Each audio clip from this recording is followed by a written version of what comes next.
Hello, friends and family, and welcome to Crocheting with Michelle, a yarn crafts podcast. Here I talk about crochet, yarn, and related topics, sometimes a little bit of knitting, sometimes a little bit of Tunisian crochet. If those are topics that interest you, please like, subscribe, and click the bell icon so that you'll be able to get notifications whenever I post a video. Today is a special episode. It's everything I crocheted in 2023 as a beginner. I have loved watching all the videos across YouTube of the different crocheters and knitters and makers giving us just a sort of a snapshot of everything that they made in that year. And I thought that would be so fun. Let's go ahead and do it. And I also think it's interesting because I started crocheting in earnest in the middle of 2023. And so I'm actually going to show you everything that I crocheted in order so that you can get an idea of the progression, the sort of things that I was trying to tackle, and how then some of them evolved into more complex pieces as I went. So the first thing that I crocheted in 2023 was a mug cozy. So it's a little wrapper around your mug. That's all, just to keep your beverage warmer maybe, or your hands not quite so scalding when you hold it. It was supposed to fit underneath the handle. My handles on my mug are quite sloped, unlike the ones in the picture, so it doesn't stay on quite as well, but still is really cute and I really enjoy it.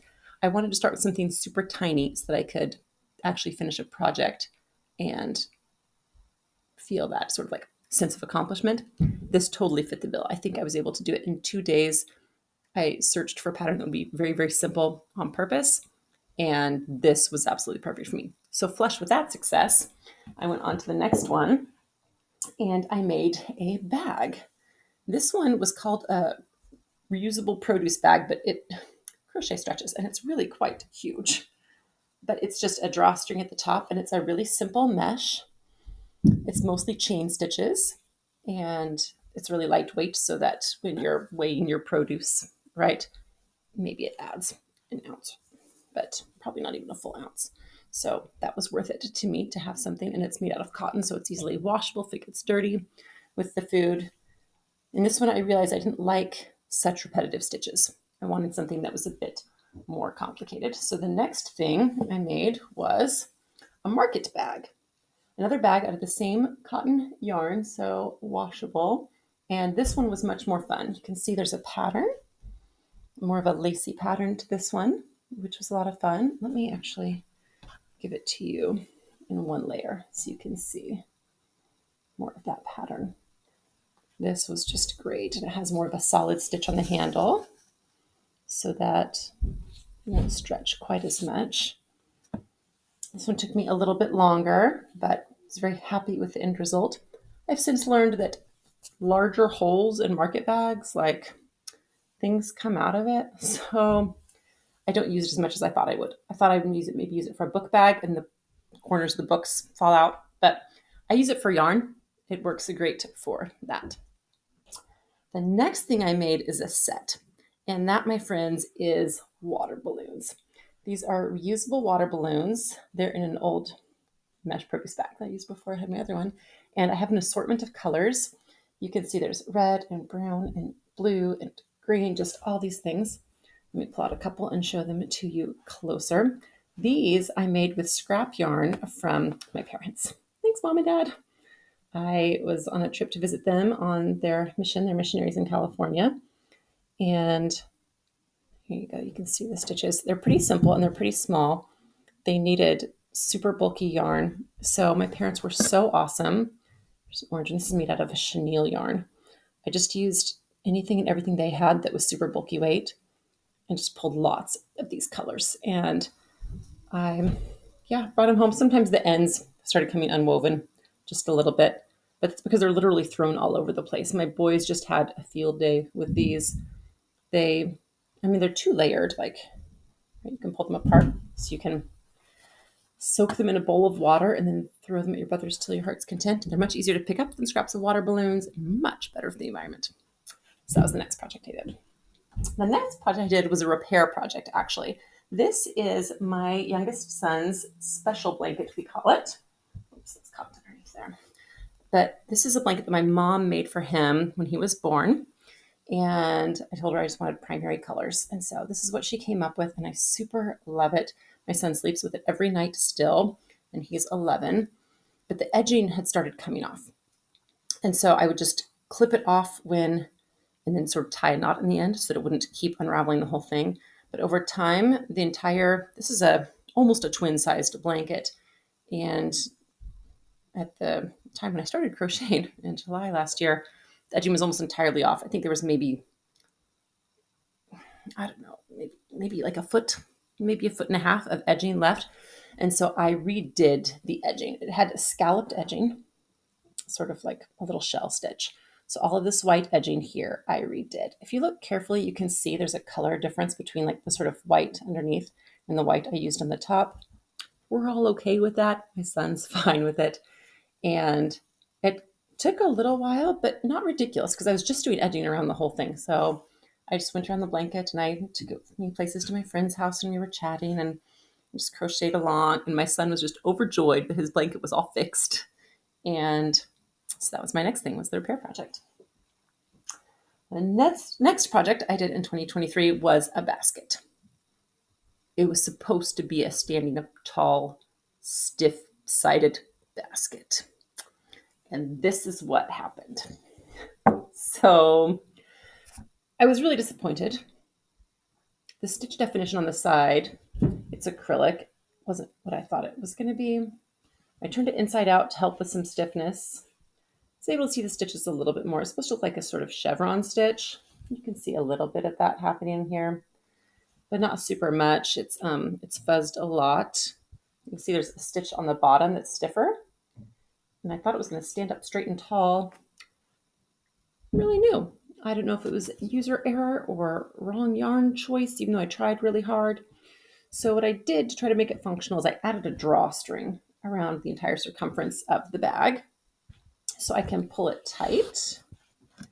And then, right, it makes it cinch in at the top. And these are the two handles that's original. What I actually have ended up doing is making this my main project bag. So if I have a smaller project, obviously not a blanket size project, but a smaller project, I put it in here and I can take it with me anywhere I go, and I can cinch up the top if I need to, or I can open it up wider and then it becomes basically like a mat because it's really, really flat and my project can sit in it and not get dirty wherever I am. And I work on that. So I actually ended up liking it a lot. I had been trying to keep a project in an actual basket, like a wicker basket, and the yarn would snag on the wicker, and I did not love that. So this is perfect because the yarn is softer. So not at all what it was intended to be, but still very functional. Still love it. Okay, next on the list, I'm going to put a picture up here for you so you can see. This is a Monstera wall hanging that I did. Super love this project. I knew I wanted to work on it when I was visiting my parents, so I raided their stash for this too. Just grabbed different scraps of green that I thought I had enough in. This pattern was awesome. It let you choose the size of your leaf and how many holes you wanted in it, and it was just beautiful. Absolutely loved this project. This is hanging on my wall upstairs right now. Okay, next project that I did in 2023 was a denim rag rug. And here is this beauty. I thought it was going to be more ovalish, less long, skinny, rectangular-ish. I also didn't think this brown denim was going to look as much like a shepherd's crook in the middle, but that's okay. I also didn't think it was going to be as chunky tall. I had a lot of expectations that went awry with this rug, but I still love it. We put it in front of our sink in the kitchen, so we stand on it when we're doing dishes and all that. And it's so chunky in like odd ways that it's kind of like a foot massage. Like you step on it and it feels good. It hits different pressure points and your feet. Super, super love it. Will definitely be making another rag rug in my life. Okay, you've been noticing a theme probably, which is, Michelle, doesn't make two of any of the same thing, right? I just keep trying different things. Very, very true with the next project. This is my first foray into amigurumi, or stuffed animals. And this is my little tiny duck. He's pretty adorable. He's also full of imperfections. You can see the stuffing through a little bit. Like, look at all, you can totally see the stuffing through there. But he's cute. He's got a more rounded beak than usual, but he's special, and little eyes. He's just really adorable. Overall, happy with him. realized I don't super love making amigurumi, but it was a great experience.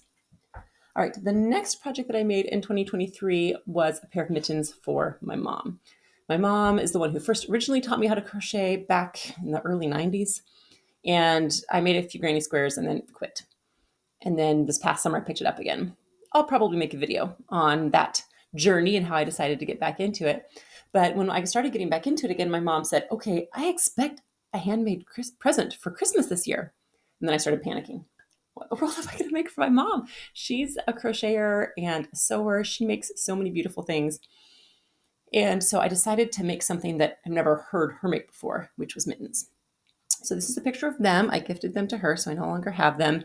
And she loves them. I made them bright red because that's her favorite color. She loves all kinds of bright colors and she loves flowers. So I made some daisy appliques and put them on there. Also learned through this process I don't love appliques, but it was a lot of fun to make something for my mom. I had so much fun making a wearable clothing item that I thought, let's jump into this super much. I was inspired by some yarn that I picked up at a thrift store to make a Christmas jumper, I call it. This is my Christmas jumper, and I super love this item of clothing. So it's this multicolored one, this variegated one here. Let me bring it up closer. That was the inspiration for making a Christmas sweater at all. And so this is the Granny Go Round jumper. I'll have all of these patterns linked in the notes. But it's got this nice long sleeve that's a little bit puffy near the wrist. Again, this is the first pullover that I have ever made. It's full of flaws. I still love it. I, on purpose, chose a Christmas sweater for my first article of clothing to make because the whole ugly Christmas sweater is a thing. And I thought, if it looks awful, I'll just wear it to ugly Christmas sweater parties and it's going to be fine. But I really love it. I learned a lot from this. I definitely want to make another pullover. Haven't decided what kind or anything yet, but that will be happening. In the Christmas spirit, I also decided to make some Christmas tree ornaments for some ladies that I go out to lunch with every month. And so for the next little while, I looked at Christmas tree ornaments and I chose 3 to make. I'll put pictures up on the screen of these as well because I no longer have these. I made one called a Starflower Snowflake. It had some speckled colors in it. I like that one. I made some simple star ornaments. I made them just the same yarn, but with a different size hook. So it'd be slightly different sizes.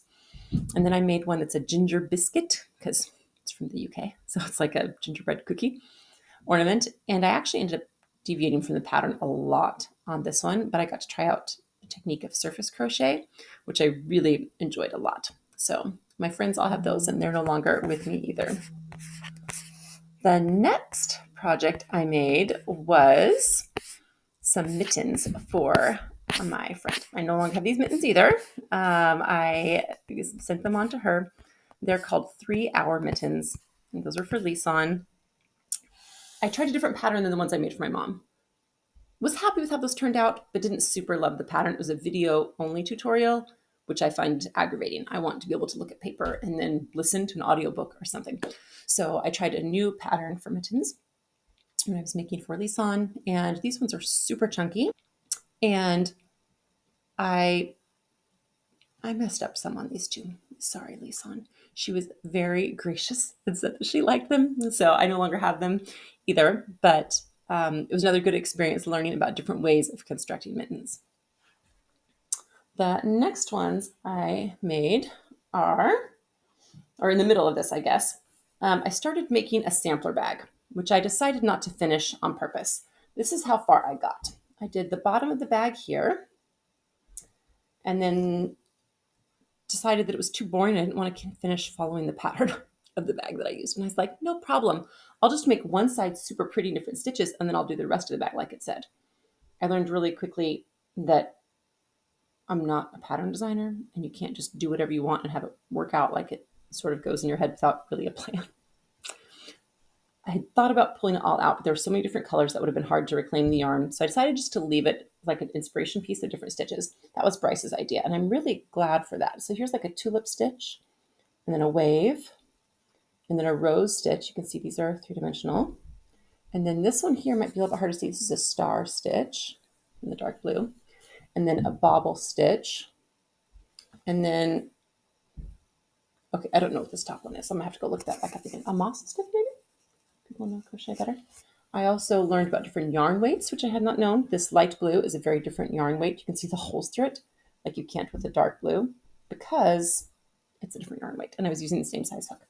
All things which I did not know. So I learned tons from this. I keep it in a bin where I store my yarn. And I was able to actually help decide on a stitch that I wanted to do for a project that I was working, because I went back and looked at this and was like, oh, I liked this one. It was the star stitch, this blue one right here. And I put that into my sampler blanket that I'm currently working on, which is this basket back here behind me. And so this is, even though I decided on purpose not to finish it anymore, not to work on it anymore, not to finish this project, I still really enjoyed doing this and have learned a lot from it. All right, the next thing I made is called my Woodpecker Cowl. Super, super love this. This is from hand-dyed yarn from the Lether Co., Ashley Lether. Did an unboxing video for another of her boxes, and I'll link that as well. She always has different colorways, and this one was inspired by a picture of a spotted woodpecker, and it has like these reds and grays and stuff. And so I made this cowl from it, and here, I'll just show you how long it goes. So it's like an infinity scarf. You can just do it once, or you can wrap it around twice, and it's like super snug and cozy. Obviously, it does not match my shirt today, but this is my Woodpecker Cowl. Absolutely love this project. I'm probably going to make this pattern again, maybe in something more solid colored, because with all the colors happening here, it's hard to see the actual pattern of the stitches, but I still super love this cowl, and I wear it like every opportunity. I would plan outfits around this cowl so I can wear it. Absolutely love it.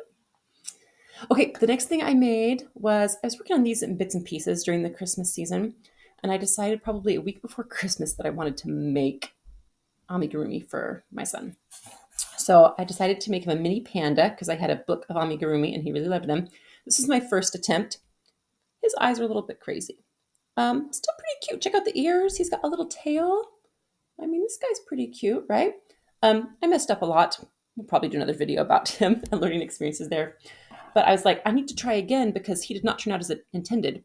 So then I tried again, and this guy is much, much closer to what he was supposed to have been. Still cute little tail. Anyway, so I gave these to Peter together. Peter super, super loves it. You will note on this panda, you can still see the stuffing through him like you could on the duck. This guy is much, much tighter, much better at not seeing the stuffing through. I just think they're super cute. Peter just sits them on his bedside table. I don't think he like plays with them super much, which is fine, but he likes them. They keep him company in his bedroom. So those are these guys. The next project I made is my baby alpaca cowl. I super, super love this piece. Peter, for Christmas, got me some baby alpaca yarn, and I had been talking about it because I talk about yarn in my house, and he heard me say that I would have loved this alpaca yarn that I had seen at a local yarn shop, but they only had like blacks and browns. And I would have bought it if it had been a different color, like blue or something. And that young man remembered that. And when he was searching for presents for me for Christmas, he told Bryce in no uncertain terms that he wanted 100% alpaca yarn in blue. And that's what he got me. And so I looked at how much yardage I had and the weight of the yarn that he chose. And I went searching on Ravelry to find a pattern specifically for that yarn. I wanted to maximize it. And so this has kind of a lacy-ish pattern to it and sort of a scalloped edging. And it's just so soft. Peter will often borrow this from me and wear it. And it's a lot of fun. Okay, only a few left. So the next thing I made was my Annie's Kit Club shawl. And this thing is quite bright. It has all these stripes.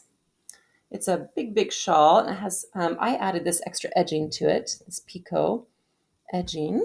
Maybe I'll do a video more about this later. But I've never thought of myself as a shawl person or really wanted or cared to wear shawls very much. But they're such a fun thing to crochet. You can just make them as big as you want. They're this triangle shape and you just keep going until you're done. And then they're warm and you can like wrap them just around your shoulders, but you don't get too hot like with a sweater, or it can be like a scarf, or you can loosen it up. And I'm like, oh, these things are really versatile. Maybe I need to be a shawl maker. So this is my first one for that. because the pattern is super lacy and full of holes, it works up rather quickly considering for how huge it is, right? So this is my first ever shawl and really enjoyed that. The next thing I made was a pair of mittens because I'd made some for my mom and for my friend Lisan and really wanted some for myself. So my mom got me yarn for Christmas that I had asked for, a specific kind of yarn. I wanted Lion Brand Fisherman's Wool, which I heard of from Taylor over at Wool Needles Hands podcast, and I'll link to her as well. It's 100% rustic wool that has lanolin still in it. And I was like, oh, that sounds dreamy. Let's do this. But I did not like the way the pattern turned out. The wrists were too tight for me and I could feel them restricted. I didn't do a gauge swatch to see how big it was going to be. So that's my own fault. But my son Peter, again, is really into watching me crochet and the things that I was making. No, he really has no interest in learning how to crochet because I tried. But I ended up gifting these to him after I was done making them. So I love the feel of them. They just looked really, really bulky and huge. And I realized I was looking for something with a much slimmer line. I'll probably do a video at some point too about my whole mittens saga and all of the drama with trying to find the perfect mittens, because I have succeeded and I'm happy with that. And the very last thing that I made in 2023 was a dish scrubby. I found I think it was at Joann, and they had some of this just plastic meshy stuff. It's not really yarn, but it was in the shape of yarn and wanted to do a skein, right? So that you could crochet with it on purpose. And this was Stitch Soak Scrub is the name of this plastic yarn. And Tony over at TL Yarn Crafts, again, I'll link to her YouTube channel. She's one of my favorites. I've learned so much from her. And she did a review of this plastic yarn and said it was really, really good quality. So when I saw it when I was in Joann for something else, I was like, oh yes, let's just grab one little skein of this and give it a try.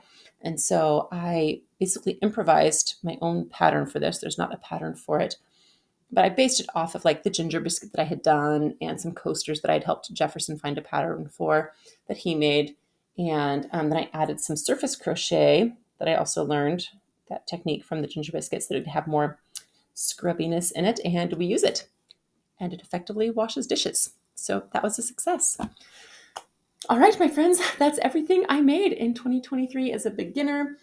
I've obviously tried lots of different projects, lots of different categories of things to make, and I'm really excited for 2024 to see where it's going to shake out. I'm not going to make myself make different things. I'm going to make whatever suits my fancy, but I'm excited to see how I'm going to progress as a crocheter in this year, what I might trend towards more than other things. A lot of crafters I see online sort of have a niche. They'll do more sweaters, or they'll do more shawls, or they'll do more amigurumi. And so I'm interested to keep trying new things and see if I settle into something that I like more than others. So thanks for watching. Please let me know if any of these projects you think is really fun, or even if you can help me do some introspection. If there's one that you saw me talk about, you think, oh, she really lit up. Maybe that's where she should try to make more. I would love to hear that perspective. So thanks again, my friends. Appreciate your being here, and we'll talk to you soon.